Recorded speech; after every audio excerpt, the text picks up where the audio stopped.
Você é a cópia do seu pastor? Não. Não? Não. A parada do The King, The Power, The Best, eu vi ele fazendo antes de você.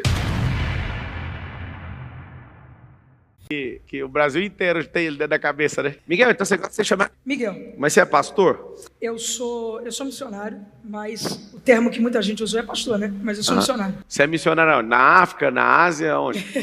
Em São Paulo mesmo. Como é que é ser missionário no mesmo lugar que você mora? Ô, Pablo, eu entendo que a unção e principalmente o cargo missional, ele é uma vocação dada por Deus. E todo aquele que ele leva a palavra de Deus, mesmo que ele não é ungido missionário, mas ele deve sim carregar o termo de missionário, porque ele é um mensageiro de Cristo. Primeiro que o mandamento, que eu posso chamar de mandamento, que Jesus disse é: ide por todo mundo. Se você é branco, se você é preto, se você é missionário, se você é pastor, evangelista, apóstolo, querubim, e o ide é a missão. Anunciar aqueles que ainda não conheceram a verdade, aqueles que não conheceram a Cristo, e pregar aquilo que Deus me vocacionou. Mas me fala uma coisa, você tem 15 anos de idade? Estou com 15. 15 anos de idade, você foi bombardeado. Eu que já fui muito bombardeado, nós vamos discutir isso aqui para ajudar as pessoas que... Quando passa esse tipo de situação, querem desistir da vida, querem desistir de tudo que foi chamado. Eu vi ali que você tomou uma pancadaria, uma zombaria, um negócio absurdo. Como é que você ficou? Ô Pablo, primeiro que entender que quando a gente mexe numa caixa de marimbondo que é dentro da igreja, primeiro que as pessoas, elas têm um sério problema com tudo aquilo que é novo. As pessoas, elas têm uma grande dificuldade de captar aquilo que é novo para ela. As pessoas não conseguem entender isso. E tudo aquele que Deus levanta, Pablo, ele não levanta para ficar no morno, naquilo que é o natural, aquilo que as pessoas costumam ver. Deus, quando tem uma chamada de arrebentar na vida de alguém, essa pessoa ela vai causar incômodo. Ela não é normal. Daniel, ele não era normal. Daniel, ele era uma pessoa que ele se destacava entre milhares de iguais. E Deus levantou ele com uma situação que ele podia muito bem ser influenciado, mas ele escolheu influenciar. Então Deus me levantou desde muito cedo. Pra gente que não sabe, eu prego desde os meus 3 anos de idade. Eu tô no altar ministrando desde os meus 3 anos de idade. Só que esse baque, esse boom, esse estouro todo, aconteceu esse ano, quando eu tava ainda com 14 anos, fiz 15 agora em abril. Desculpa, mas o que você pregava com 3 anos? Pablo, não diga pregar. O que é pregar pra você? Pregar, dependendo, se for na marcenaria, pegar um martelo, pegar um prego e bater nele. Você perguntou pra mim. Eu tô te perguntando outra coisa. Não, mas dentro da igreja tem outro termo, pregar. Não, eu não tô com zoeira, mas eu tenho 4 filhos. Imaginando que com uma criança de 3 anos pregar o quê? Bom, digamos tipo, que é levar uma mensagem. Da mamadeira, a libertação do quê? Vamos trocar o termo pregação por levar a mensagem. Só pra você entender, tá? Eu não tô com zombaria, não. É porque quando você fala isso, Miguel, deixa eu te explicar uma coisa. Eu vejo, né, te sigo, acompanho você. Eu acho que o grilo da galera é que quando você fala uma coisa que às vezes é tão fora da curva, se você não der a explicação, as pessoas ficam com tem um negócio dúvida no cérebro que chama balelômetro. Aí você fala, não, eu pregava com 3 anos. Eu fiquei pensando lá em casa, eu tenho 4 filhos, e cada um com 3 anos. O evangelho que ia pregar da mamadeira, o êxodo era do berço, o Gênesis é como começou na maternidade. Tipo assim, pregar o quê? Vamos trocar o termo, o que é pregar para levar uma mensagem? Pablo, hoje a gente entende o que é um culto, hoje a gente entende como funciona o altar, hoje a gente entende o que é levar uma mensagem. O que era levar uma mensagem na época? Hoje as pessoas descobriram o que era o meu dom de cantar. As pessoas descobriram agora que eu cantava. O irmão canta também. Você é melhor cantando ou pregando? Não é melhor porque é vocação. A gente vai fazendo aquilo que a gente... Agora se você for dar uma nota de 0 a 10, o que é que fica? Agora sim, eu considero que eu canto muito bem. Eu acredito que eu canto muito bem. Mas pelo fato de eu pregar mais do que cantar, acredito que eu desenvolvi mais desenvoltura no termo da pregação. Mas, Pablo, resumindo aqui, desde os meus 3 anos eu tô dentro de uma igreja. Então, desde os meus 3 anos eu tô vendo culto, eu estou vendo pastores, eu estou vendo pregadores, eu estou vendo cantores. Desde os meus 3 anos de idade, eu já estou dentro, inserido num lugar chamado igreja. Deixa eu te perguntar uma coisa. Se você, por exemplo, não for mais aceito dentro de uma igreja, as pessoas ficarem contra você vai ser como a Priscila Alcântara lá do PlayStation, que antes era uma menina boazinha, cantava as coisas de Deus, aí depois pintou o cabelo de roxo e começou a ficar doida. Você acha que tem chance de acontecer isso com o Miguel? Não, primeiro que, Pablo, eu não tô dentro da igreja para ser aceito pelos homens. Eu sei quem me levantou. A Bíblia conta sobre vários profetas que foram rejeitados pela própria nação. Só que o profeta, ele não tá preocupado se a pessoa que tá ouvindo, ela tá gostando daquilo que ele tá dizendo. Ele tá levando uma mensagem. mensagem. Você é mais missionário ou mais profeta? Eu sou os dois. Então você já é Deus cantor. me levantou com dom profético e me levantou como missionário. Então vamos lá, Pronto. você já é cantor, profeta e missionário. E pregador, esqueceu. E pregador. E profeta. E pastor? Não sou pastor. Não é pastor. Não sou pastor. Então tá. Desses, qual que é a prioridade que Deus te chamou? Ô Pablo, primeiro que você entende que o pregador é aquele que leva a palavra de Deus, sim? O profeta é aquele que também leva a palavra de Deus. Deus dá uma palavra pra ele, então ele é um mensageiro. Sim. O pregador é um mensageiro. Então todo pregador é um profeta, todo profeta é um pregador. Missionário é o quê? Aquele que evangeliza, aquele que leva uma palavra. Ou seja, os três são títulos, mas com um só propósito. A gente deve ter títulos, cargos, mas em tudo essa questão de cargo e por aí vai, a gente tem que entender que é um só propósito. Qual o propósito? Levar a palavra de Deus. Então se a pessoa ela me vê como um profeta, amém, mas o meu foco para ela é levar uma palavra. Se a pessoa me vê como um pastor mirim, eu não corrijo quem me chama de pastor mirim, embora eu não seja. Só que nem mirim nem pastor. Nem mirim nem pastor. Só que a pessoa ela me conhece assim, eu não vou entrar aí naquela questão e matar aquela pessoa ali, amém, mas o meu intuito é levar uma palavra para aquela pessoa. Se fosse comparar você com o Valdomiro Santiago ou com o Edir Macedo, você acha que você parece mais com qual dos dois? Em níveis de pancada? Sei, você pega de coisa boa e de coisa ruim. Todo mundo tem, eu tenho, você tem, só Jesus que não tem coisa ruim. Primeiro que o bispo, eu admiro muito o bispo de Macedo, até mesmo pela questão de pancada. Uma curiosidade. O que é pancada? Porque tem a pancada traduzir. É a perseguição, digamos assim. Quando eu tava sendo perseguido, muito perseguido, eu gostava muito de assistir um filme chamado Nada a Perder. Já assistiu esse filme? Não assisti, mas eu... Do Edir Macedo. Eu pude acompanhar ali de pouco o que esse cara já sofreu. E por aí vai. Mas em termos de comparação, Pablo Marçal, eu acredito que cada um tem a sua ideologia, cada um tem aquilo que acredita, cada um já viveu aquilo que Deus já proporcionou que ele viveria. Mas eu me considero, se fosse espelhar alguém, eu me espelharia no apóstolo Paulo. Não falei o favorito. A pergunta é pra te colocar numa situação que você tem que escolher Escolher um? Bom, Edir Macedo. Você toparia pregar o evangelho, então, sem cobrar nem R$1 e viver de graça, tipo um voto de não receber mais oferta, Pablo, de não receber mais nada? Primeiro que a gente não prega o evangelho, Pablo, por de quesitos de riquezas a juntar bens aqui na terra. É claro que as pessoas confundem muito locação, sabe? E as pessoas acabam confundindo. Ele prega por dinheiro. Não é questão de pregar por dinheiro, é questão que tudo existe uma locação. Você sabe disso, todo mundo sabe disso. Existe uma locação. Agora, aceitar a pregar sem dinheiro, eu já faço isso há muito tempo. Só que eu não exponho isso, eu não levo isso. As pessoas acham que todo culto que eu vou, eu ganho 10 mil. As pessoas acreditam que todo culto que eu vou, eu saio com o bolso cheio de dinheiro. As pessoas acham que todo culto que eu vou, eu saio com uma pilha de dinheiro porque eu preguei o evangelho. Sendo que, na realidade, essas pessoas não entendem o que acontece por detrás. Há muitas igrejas, há muitos pastores, inclusive, a maioria deles já fizeram vídeo na rede social, tem na rede social, dizendo assim, olha, o Miguel veio aqui na minha igreja, nunca cobrou R$1 pra nada, leva o evangelho e prega. Então, assim, não é questão de enriquecimento, é questão de levar o evangelho e as pessoas deduzem isso pelo que elas acham que a mídia... Você sabe qual que é o pastor mais rico do mundo? Não. O Edir Macedo. E eu te fiz essa pergunta, você tem uma conexão, inclusive identitária com ele. Ele não é seu líder, pelo que eu imagino, mas você olhou pra ele, o nível de pancada de alguém vai mostrar o nível de prosperidade que ela tem, tá? Quanto mais apanha, se você seguir naquilo e aprender com aquilo, você fica cada vez mais próspero. E prosperidade não é dinheiro. Porque eu fiz uma pergunta que eu quero sentir o cheiro do seu coração. Eu te perguntei, você toparia? Eu já entendi que você já fez de graça, mas que hoje você cobra. E assim, cara, eu não... Longe de ser contra a prosperidade, eu acho que todo mundo tem que prosperar, tá? E eu sei que tem gente que te chama. Sim. Você é rico. A árvore é próspera, o rio é próspero, a palavra é próspera, Exato. Só não é próspero pra quem é resistente. Isso é verdade. Mas por que eu tô te perguntando isso? É pra te tirar um estigma de você. Porque as pessoas, elas gostam de você até quando você não perturba elas. Mas quando você começa a ficar famoso, no Brasil tem um código. Ficou famoso, tem que ser derrubado. Começou a ser herói, tem que levar um tiro. Alguma coisa tem que fazer com quem tá sobressaindo. O Brasil é proibido. É proibido ter sucesso. Só que eu te pergunto, toda pergunta que eu fizer, não tem um pingo de maldade nela. Eu quero... A intenção verdadeira é das pessoas te conhecerem, de eu extrair o melhor que tem dentro de você e de tirar um monte de estigma. Porque tem um monte de gente que tira um monte de conclusão por causa do The Power, The King, The Best, não sei o quê. Inclusive, pra quem não sabe, eu tava dentro do camarim antes de entrar, falei pra ele, cara, você não vendeu um curso de inglês? Você não fez... Aí eu falei pra ele, cara... Isso já, assim, eu entendo o propósito, mas isso já mostra a minha intenção de não ganhar dinheiro. Então, ganhar dinheiro é uma coisa, fazer dinheiro é outra. Vou explicar por quê. Exatamente. Você sabe que tem gente que te convida pra pregar, não é pelo seu nível de palavra, mas pela imagem que você tem. Sim. E que vai atrair um monte de gente. Claro. Então, ao mesmo tempo que eu tô te perguntando do dinheiro, eu sei a intenção de muitos pastores, de muitas igrejas te convidando. Sim. O que eles querem? Eles querem pegar uma das pessoas mais faladas e mais assistidas do país, colocar lá no culto, pra gerar indignação, o CAC custar mais barato, pra adquirir mais lead de forma mais barata e mais gente encher a conferência, a convenção. Isso é muito natural, certo? Não vejo nenhum problema na prosperidade. Agora eu fiz uma pergunta, você não respondeu. Você toparia pregar e nunca mais receber nada por isso? Sim, eu posso ganhar dinheiro de outras formas. Trabalhando, criando uma empresa. Você já criou empresa? Não. Não? Eu tenho 15 anos, papo. Eu tenho um monte de dó. Você com 15 anos. Você tem uma agenda pior que a minha, com 15 anos.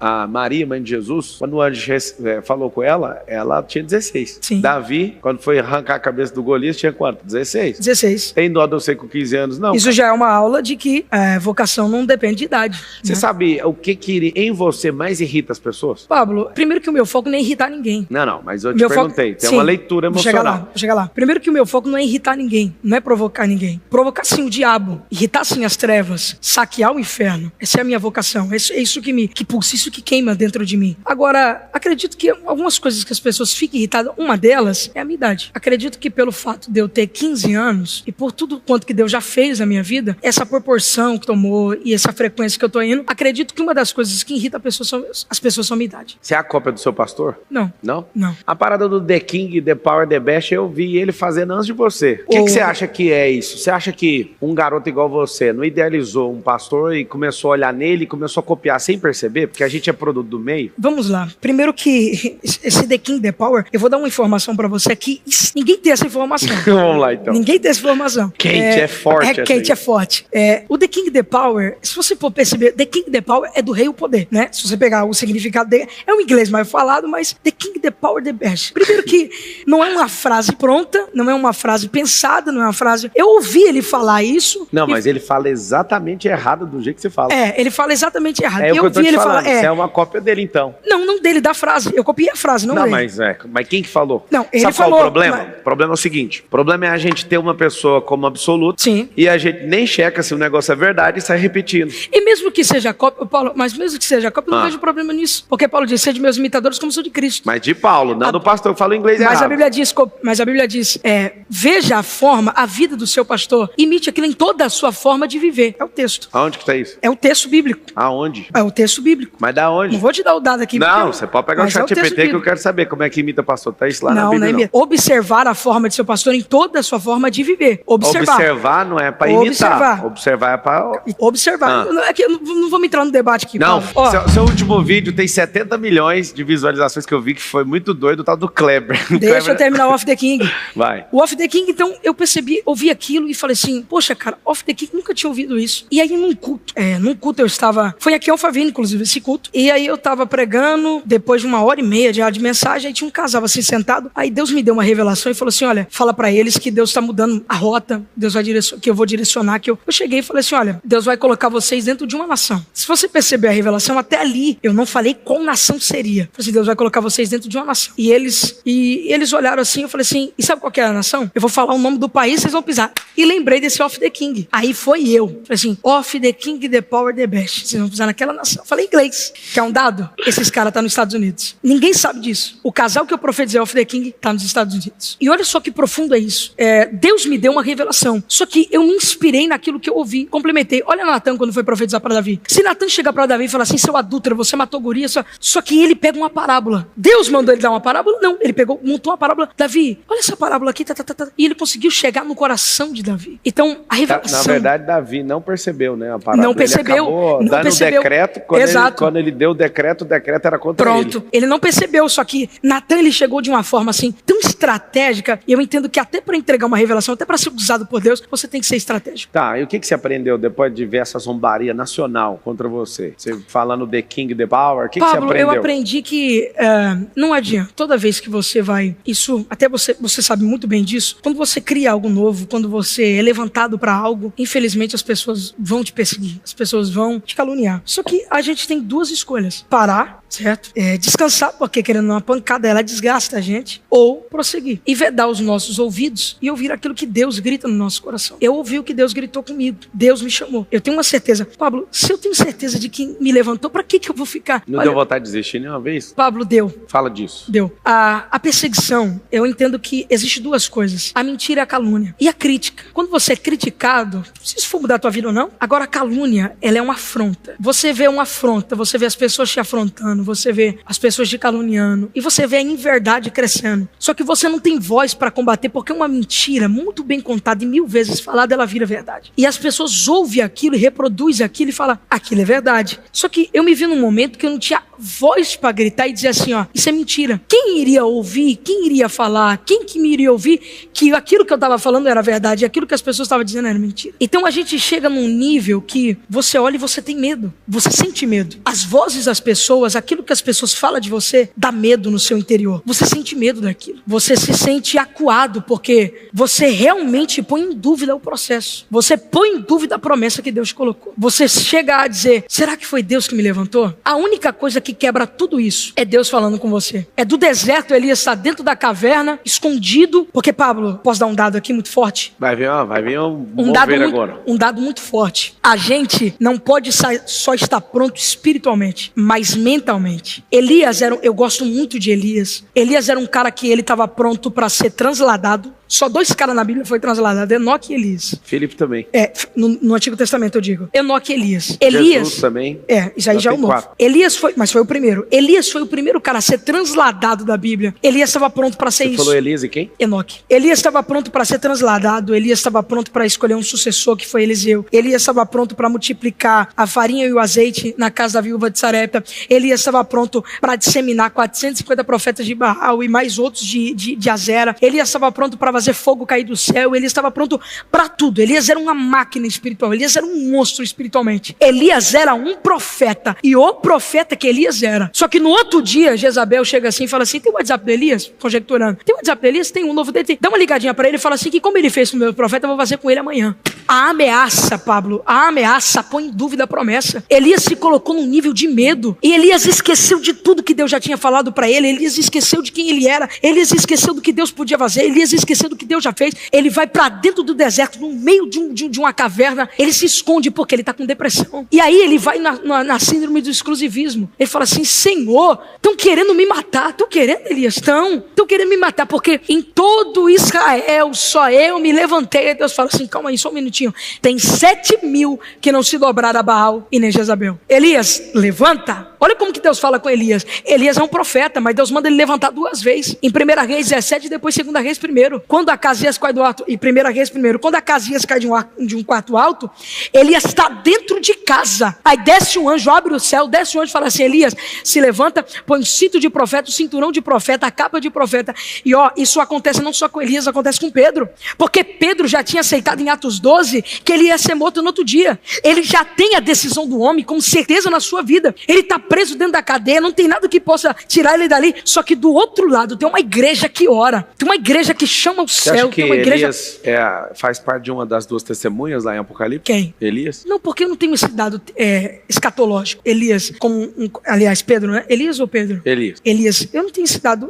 Assim, há muitos rumores, né? Elias e Moisés. Porque no Monte da Transfiguração, se eu não estou enganado, foi Elias que desceu, não foi? Ele e Moisés. Ele e Moisés. Então, o pessoal diz que eles vão ser as 2 testemunhas. Mas... E você não acredita nisso, não? Bom, assim, eu acredito que Deus pode mudar a concepção, mas eu acredito que vai ser um profeta muito conhecido, um profeta muito renomado e um profeta de grande autoridade. Por isso que eu acredito muito que Elias é um profeta e pode ser ele. Eu, particularmente, digamos rasgado aqui, eu acredito que pode ser ele.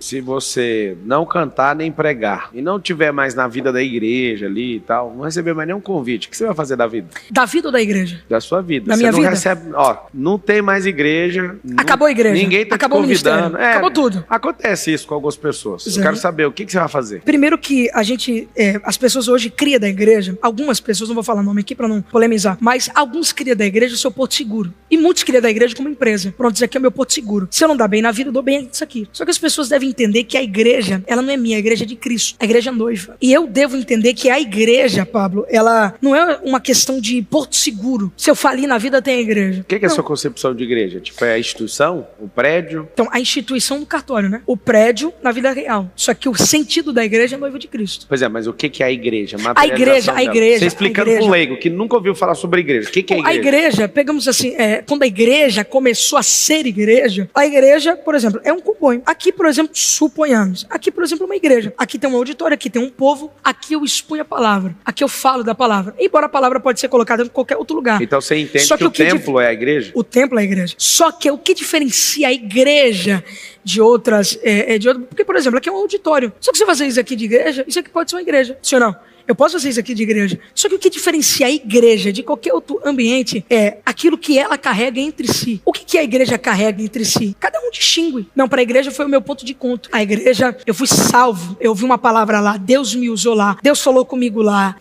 Ali é um ponto onde reuniões. Nunca fui Israel, não, Pablo. Deixa eu te falar uma coisa. Eu estou te perguntando para entender como é que você vê a questão da igreja. Antigamente, a sinagoga não era um templo. Não era um templo. Sinagoga era um lugar, um centro de evento. Verdade. De fazer casamento, de ler a lei, de fazer um monte de coisa. Então era multi-evento. Inclusive lá em Cafarnaum, na Galileia, Jesus morava ali na casa da sogra de Pedro, um período. A sinagoga fica tipo 50 passos da casa dela. O que aconteceu? Como o Império Romano ganhou Israel, começou a tomar Israel e governar aquele povo, aconteceu que eles começaram a mudar a concepção do povo e o povo começou a ficar templista. Esse negócio de templo, ele é mais helenístico do que romano, é grego. A Grécia tem um deus para cada dia, um deus para cada coisa. E aí, o que acontece? Eu fui na Ásia, e lá na Ásia tem as igrejas do Apocalipse, né? Sim. As 7 igrejas. Você vai nas 7 lugares, não tem igreja e nunca teve um prédio de igreja. A igreja é o povo de um lugar. Então a igreja é um povo. Tá, você não me respondeu. O que é que você faria se não tivesse nada lá para fazer na igreja? Já te falei, Pablo, eu não vejo a igreja como empresa. Eu não vejo a igreja como negócio. Mas não é empresa não, é uma instituição. Você não tá lá mais, você acordou agora. Eu cansei de ver gente fazendo isso, tá? De desanimar, não é isso aqui, eu quero continuar a mover Deus na vida de outras pessoas e não tem nada a ver uma coisa com a outra. Você está falando no quesito mover Deus. Não, você está falando de qualquer levar jeito. a palavra. Não, você de qualquer levar jeito. A palavra. Eu sou empresário, mas eu uso as minhas empresas como armamento do reino. Eu tenho um pouco de dinheiro e esse pouco de dinheiro é munição pro reino. Sim. Então, eu tô te perguntando isso por quê? Porque tem gente assistindo que se achar que a igreja é um templo, essa pessoa ela não vai entender o porquê que Jesus foi condenado à cruz. Porque ele se levantou contra o templo. E ele falou, em 3 dias o templo vai ser reconstruído. Como que o negócio que leva 70 anos para construir, você vai reconstruir? A condenação de Jesus foi assim, está escrito exatamente isso. Então, se igreja é um templo, sua cabeça vai ficar reduzida a um tijolo, igual você falou, esse aqui é um auditório, pode ser uma igreja e pode ser um evento de palestra. Eu mesmo alugo auditórios para fazer culto, dependendo, tem igreja que vai reformar o prédio, eles locam um auditório meu aqui, a gente tem uns 10 aqui. Só que eu tenho outra percepção de igreja, Pablo. É o que eu quero saber. Eu não consigo conceber que a igreja, ela se entra dentro de 4 paredes. As pessoas falam assim, eu sou a igreja.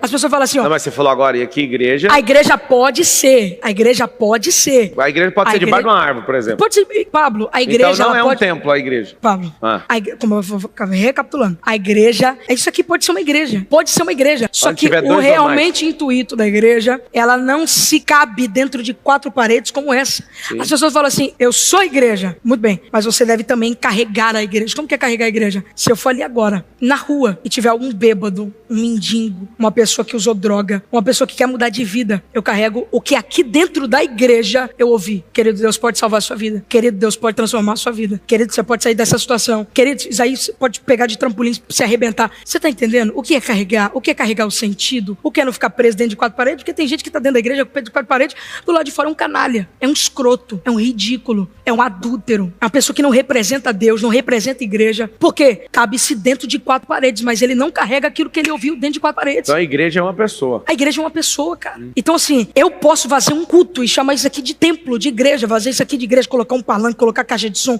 pregar pro povo. Só que se eu não carregar aquilo que eu ouço aqui dentro, de nada adianta. Qual que é o seu principal defeito? Pablo, os nossos defeitos, aquilo que a gente enxerga como defeito, eu sou uma pessoa que eu erro muito. Eu tenho muitos defeitos. Naquilo que você erra, o seu defeito. Qual que é o defeito? O meu pior... Vou explicar uma coisa aqui.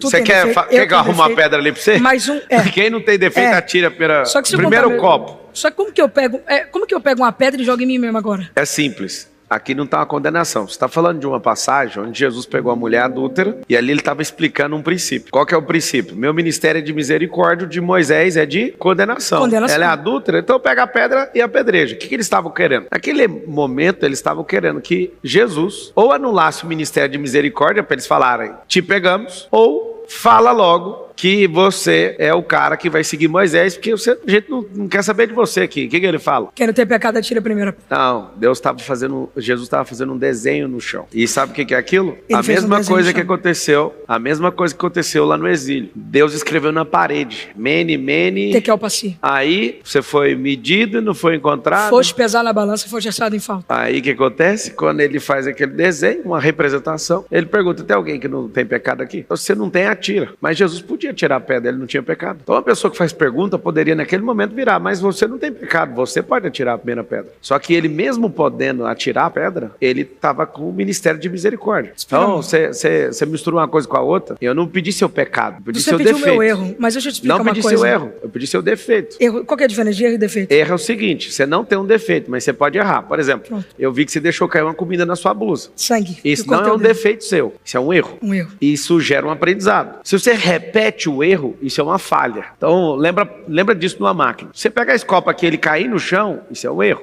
Erro gera aprendizado. Você ficar toda hora jogando isso aqui no chão, isso é uma falha. Uma falha. Pecado é aquilo que desvia você da rota ou de forma permissiva que a palavra diz que é pecado. Por exemplo, eu vou te perguntar uma coisa: beber é pecado? Beber cerveja? Responde com a boca. Não, aqui. Deixa eu explicar. Eu não debato. Não, mas não é um debate, é uma entrevista. Moço. Tá bom, então fala só o defeito. Moço. Qual o defeito? Eu não debato. Tudo que eu posso aprender, eu aprendo. Por isso que eu te perguntei, qual que é a diferença de erro e defeito? Já te expliquei. Pronto, agora me fala o seu defeito.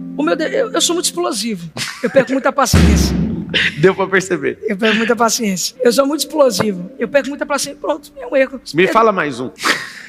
É porque é o seguinte, tem gente assistindo, muita gente me acompanha, muita gente acompanha. E muita gente vai te respeitar depois dessa entrevista. Sim. Agora, se você não der conta de colocar um defeito, essas pessoas vão olhar pra você e vão falar: eu coloquei um. Então me dá eu sou muito explosivo, eu perco assim, a paciência muito fácil. Por que você acha que você é assim? Pablo, acredito que também a idade. Pablo, eu tenho 15 anos. As pessoas... Sabe que eu não tenho dó de você porque você tá pregando desde os 3. Quando eu te perguntei sobre a mulher, eu perguntei pra ele: e a varoa? Aí ele falou: não, é a minha idade. Ah, mas você não prega desde os 3? Tá mais fácil. Só que a Bíblia diz que tudo há um tempo. Tudo há um tempo. E você acha que o menino de 3 anos tinha que estar pregando? Ele tinha que estar com uma madeira na mão. Então, o que Jesus com 12 estava ensinando? O que Jesus estava fazendo com 12? Ensinando. Jesus ensinava. E o melhor método de aprendizado é ensinar. E eu com 15... Só que na minha concepção, talvez na sua concepção, como você disse, eu comecei a namorar, você começou a namorar com 16 anos. Com 16 anos. Você tem uma concepção de querer namorar com 16 anos. Eu tenho outra concepção. E cada homem, cada mulher, ele consegue se... Você quer namorar com quantos anos? Eu? É. Quando eu tiver uns 19. É? E você quer casar com quantos? Eu, uns 21. É, então você vai casar da mesma data que eu. Casou com 21 também, né? Com 21. Mas, Pablo, eu entendo que a idade, essa questão de... Hoje eu tenho uma resistência muito forte com essa questão... Vamos entrar nessa questão de namoro nessa idade. Porque eu aprendi que a mulher do seu... Uma vez eu ouvi você falando que a mulher do seu namoro foi a mulher do seu casamento. Foi. Isso. Casei virgem. Eu queria fazer assim. Quero fazer assim. A mulher que eu namoro venha ser a mulher do meu namoro, do meu noivado, do meu casamento. Muito bom. Eu não quero brincar com o sentimento de ninguém. Qual que é a sua maior qualidade? A minha maior qualidade, eu sou uma pessoa muito disposta ao ouvir, ao aprender. Eu gosto muito de aprender. Todo dia eu aprendo alguma coisinha diferente. E os meus ouvidos sempre estão abertos para aprendizado. Você quer aprender um negócio? Por favor. Você tem um tônus vital de um cara de 40 anos. Eu acho que é isso que irrita as pessoas. E na hora que você é arrochado, você é apertado, você quer puxar que você tem 15. E tá aí um grande aprendizado. Eu não sei se o seu coração tá aberto, mas eu falo com amor naquilo que Deus colocou dentro de você, porque você foi chamado para falar para milhões. No dia que você estava na crise, talvez eu tenha sido um dos primeiros a chamar ali e te oferecer ajuda. Porque todo mundo, quando a gente tá mal, todo mundo faz o quê? Corre, né? Eu te mandei mensagem, falei: segura o tranco. Eu lembro da mensagem. Eu lembro da mensagem. Se você for de verdade, você vai parar em pé. Se não for, cai. Agora é o seguinte, se você quer aprender, eu acho muito massa você ser um cara de 15 anos e aguentar as perguntas e qualquer tranco. Eu acho isso muito doido. Mas o que eu acredito que você pode potencializar dentro de você é não querer ter uma postura de cara de 48 anos de idade. Pablo, mas não é postura. As pessoas acreditam que eu tenho essa postura pela forma que eu me visto, pela forma que eu converso. Não, cara, tem menino que veste com a mesma roupa que você e tem cara de menino de 15 anos. Pela forma que eu converso, pela minha oratória. São jeitos, trejeitos. Eu cresci dentro da igreja, eu aprendi isso, eu cresci ouvindo isso. Ou seja, você é uma cópia de uma pessoa, você acabou acabou de falar. Então, só que Paulo não era imitador de Cristo? Imitador de quem? Nós somos Imitador de imitador quem? de... Então Paulo andando era- sobre as águas. Vamos imitar Cristo. O que ele estava falando? Então pronto. Só que imitar personalidades, imitar trejeitos, imitar... Sabe, eu acredito que é uma coisa assim, esse é o meu eu. Esse é o meu eu. Esse é o meu eu.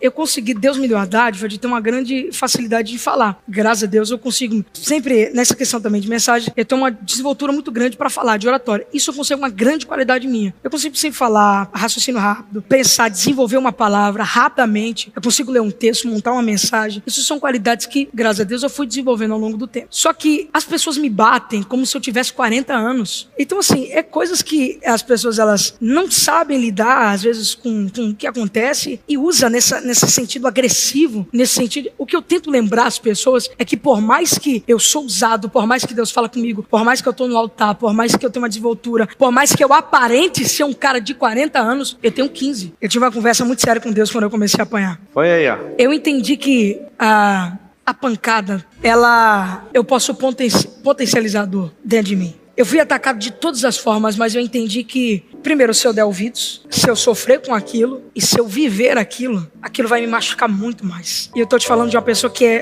tá saindo de uma pós-guerra. Chegou um momento que eu olhei assim, colocaram uma fita na minha boca. Eu não vou entrar nessa questão aqui, mas colocaram uma fita na minha boca e quiseram que me tiraram do altar. E aquela resistência toda, aquela agressividade toda, era a forma que eu tinha pra me defender. E aí um dia eu, sentado, chorando muito, chorando, porque eu vi um mundo caindo na minha cabeça. E as pessoas não me batiam na internet, as pessoas me batiam em cima do púlpito. E eu olhava assim e falei assim, eu tô sem apoio de ninguém tá Eu vi comigo. muita gente te defendendo. Só que a maioria dessas pessoas foram de fora. E eu falava assim, Deus, os meus irmãos estão me agregando. Olha o que eu fiz. Eu olhava para Deus e falava, o que eu fiz? Por que eu tô apanhando?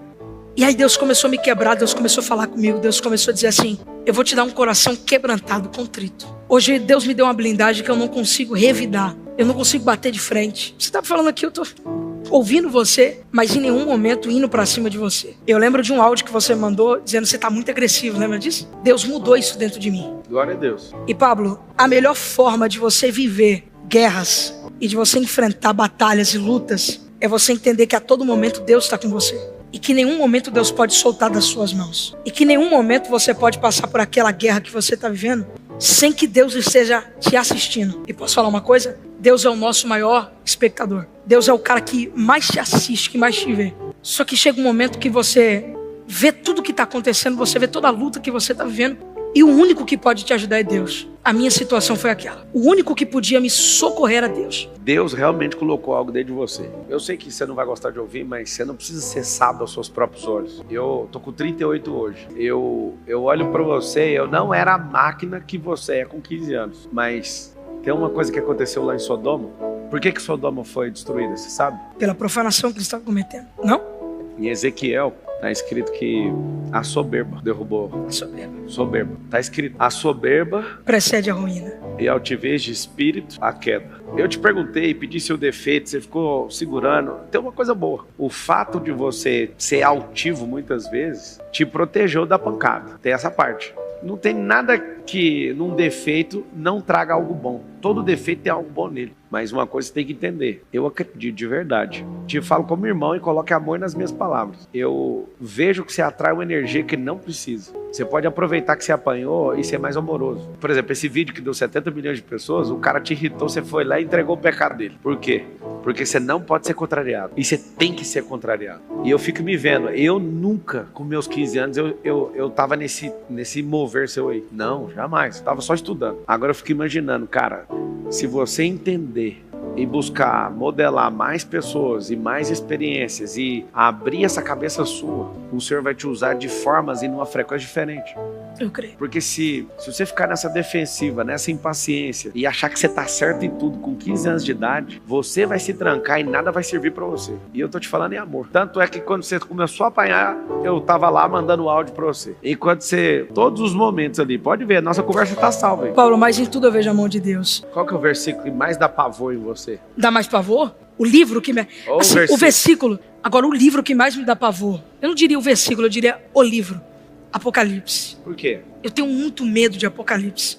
Porque tudo que acontece hoje em dia, a gente remete a esse livro. É impressionante, né? A gente sente que... Você não chegou a estudar Apocalipse? Já estudei sim, já estudei. O que você tem mais medo lá dentro? Apocalipse me dá muito calafrio. Apocalipse 12, que fala sobre o dragão e a mulher. Mas o que me dá muita calmaria é Apocalipse 22. Eis que faço nova todas as coisas. Pablo, essa mensagem é o que tem me sustentado. É o que me sustenta, é minha base, é minha coluna, é minha força. Hoje em dia as pessoas podem me xingar, podem me ofender, podem gritar, podem falar. Se um dia a pedra que você jogou em mim danificar o fruto que eu vou dar daqui a uns anos, você tinha razão. Só que um dia, se o fruto que você tacou pedra te ajudar em alguma coisa, saiba que a minha vida foi um testemunho. E aquilo que você tentou ir contra o ungido do Senhor, um dia a minha vida vai servir para te ajudar.